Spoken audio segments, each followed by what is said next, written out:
क्या बताते हैं गीता जी अध्याय नंबर 7 के और मंत्र 12 से लेकर 15 तक ये पढ़िएगा।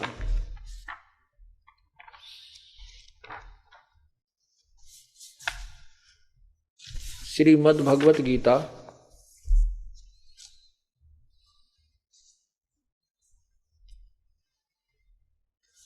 और इसके ये श्लोक नंबर 7, अध्याय नंबर 7 और ये है श्लोक नंबर 12।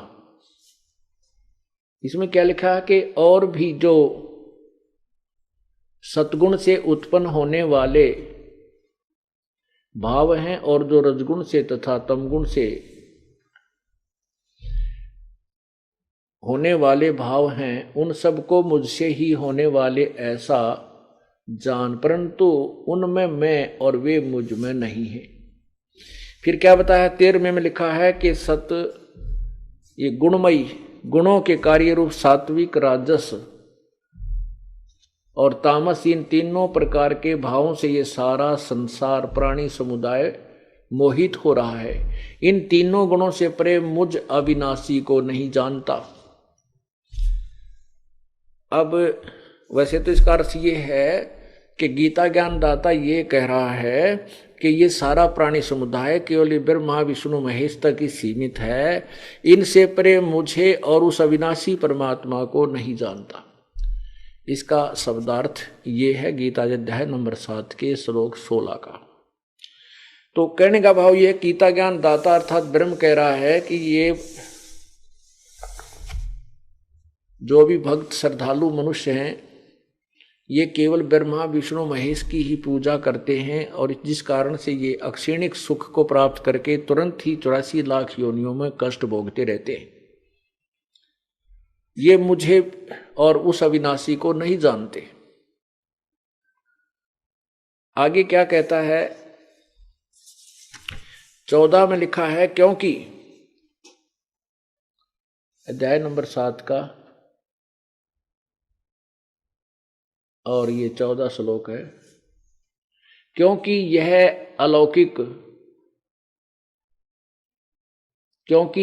अलौकिक अर्थात अति अद्भुत त्रिगुणमयी मेरी माया, रजगुण ब्रह्मा सदगुण विष्णु तमगुण शिव जी द्वारा फैलाया गया जाल बड़ी दुस्तर है, परंतु बड़ी खतरनाक है, परंतु जो पुरुष केवल मुझको ही निरंतर भजते हैं वे इस माया को उल्लंघन करते हैं अर्थात संसार से तर जाते हैं। यानी जो कहने का भाव ये है कि जो इन तीनों गुण रूपी, कहने का भाव ये है कि ये तीनों गुणों की जो पूजा करते रहते हैं और जो मुझ इनसे ऊपर अगर मेरी जो पूजा करते हैं, जो वेदों अनुसार साधना करते हैं, वो इन तीनों गुणों से ऊपर उठ जाते हैं। अब देखो गीता जी अध्याय नंबर 7 के श्लोक नंबर 12 से लेकर के लास्ट तक 24-25 तक और 29 में 30 तक बिल्कुल स्पष्ट किया है और 8वें अध्याय में फिर स्पष्ट किया है कि मेरे से अतिरिक्त जो परमात्मा है वही पूर्ण मोक्षदायक है। तो इसमें क्या बता रहे हैं कि इन तीनों गुणों से ऊपर जो मुझे भजते हैं तो इनसे ऊपर उठ जाते हैं। आगे क्या बताया है कि जिनका ज्ञान इन त्रिगुणमयी माया द्वारा हरा जा चुका है, जो रजगुण ब्रह्मा सदगुण विष्णु तमगुण शिव जी, इनसे ऊपर किसी देव को नहीं मानते ना पूजते, वो राक्षस स्वभाव को धारण किए हुए, वो कहने से भी नहीं मानते, समझाए से भी नहीं मानते, आंखों देख कर भी नहीं मानते, वो राक्षस स्वभाव को धारण किए हुए दूषित कर्म करने वाले मूर्ख नीच राक्षस स्वभाव को धारण किए हुए मूर्ख दूषित करने वाले ये मनुष्यों में नीच ये मुझको भी नहीं बचते। कहते ये ब्रह्म तक की भी साधना ना करते, नीचे के देवताओं में उलझे रहते हैं, तीनों गुणों तक ब्रह्मा विष्णु महेश तक इस पूजा में लगे रहते हैं। ये देखिएगा अध्याय नंबर 7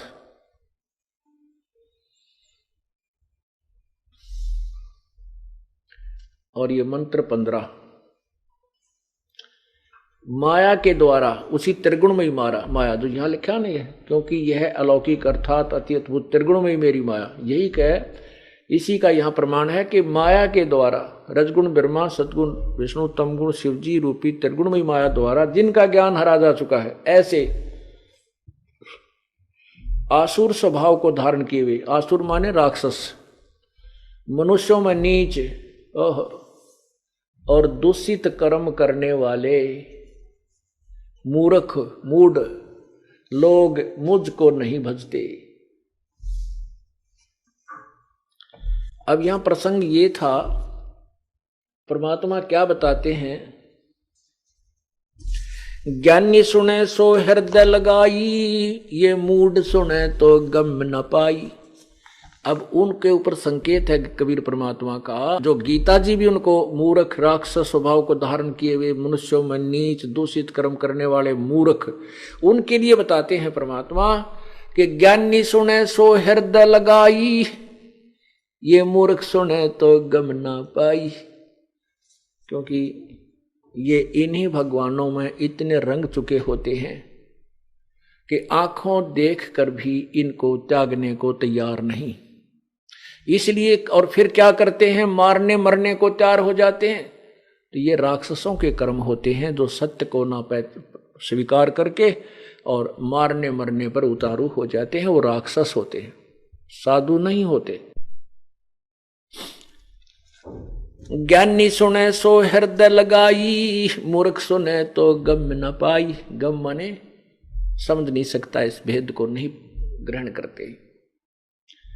क्या बताने जा रहे हैं कि मैं जो बताने जा रहा हूं इसको विद्वान पुरुष तो स्वीकार कर लेंगे, लेकिन 7वें अध्याय के गीता जी के 7वें अध्याय से के 12 से लेकर 15 तक में वर्णित जो व्यक्ति हैं वो नहीं समझ पाएंगे।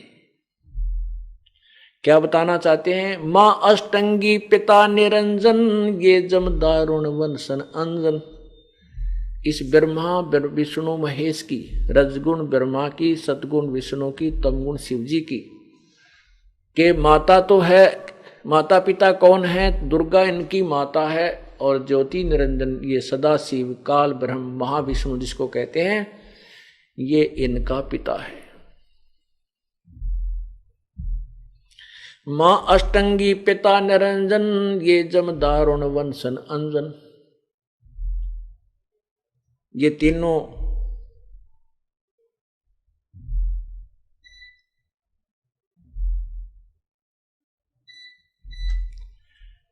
तीनों जो है, इनके माता तो अष्टंगी यानी दुर्गा है और पिता ज्योति निरंजन है।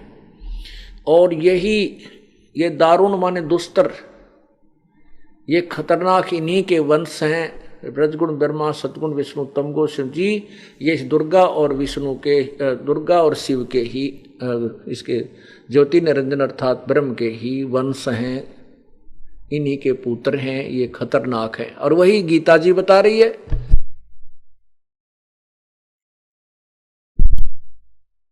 ये त्रिगुणमयी मेरी दुष्ट माया बड़ी दुस्तर है, बड़ी खतरनाक है, ये दारुण है। और वही परमात्मा बता रहे हैं कबीर जी कि इनके माता तो अष्टंगी है और पिता ज्योति निरंजन काल है, और ये दारुण वंश नंदन, ये उसी के निरंजन के अंश हैं, ये खतरनाक हैं।